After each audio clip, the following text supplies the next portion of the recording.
দক্ষিণেশ্বর কালীমন্দিরের এক শান্ত বিকেলে শ্রীরামকৃষ্ণ মাটির ওপর আসন গেড়ে বসে আছেন। সামনে বসে আছে এক তরুণ, চোখে কৌতূহল, মনে অস্থিরতা। তরুণটি জিজ্ঞেস করল, ঠাকুর, আমি ঈশ্বরকে দেখতে চাই, কিন্তু সংসারের আনন্দও ছাড়তে পারব না। দুই কি সম্ভব?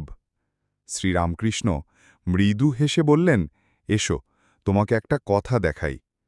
তিনি মাটির ওপর রাখা এক জ্বলন্ত প্রদীপ দেখালেন। প্রদীপের সোনালি আলো চারপাশে ছড়িয়ে পড়ছে। তারপর তিনি ধীরে ধীরে একটি মাটির কলসি তুলে প্রদীপের ওপর রেখে দিলেন। হঠাৎ ঘর অন্ধকার হয়ে গেল। শুধু কলসির ফাঁক দিয়ে সামান্য আলো বাইরে আসছে। শ্রীরামকৃষ্ণ বললেন, দেখো, প্রদীপ যেমন জ্বলছে তেমনি তোমার ভিতরে ঈশ্বরের আলো আছে, কিন্তু কলসির মতো সংসারের আসক্তি ও ইচ্ছেগুলো সেই আলোকে আটকে রেখেছে। তরুণটি চুপ করে শুনছে, চোখ বড় বড় হয়ে গেছে। ঠাকুর কলসি সরিয়ে নিলেন।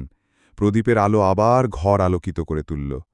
তিনি বললেন, যখন মন থেকে স্বার্থপর ইচ্ছেগুলো সরিয়ে দেবে, তখন ভিতরের ঈশ্বর আলো নিজেই ছড়িয়ে পড়বে। প্রথমে তাকে খুঁজে নাও, তারপর সংসার তোমাকে আর বেঁধে রাখতে পারবে না।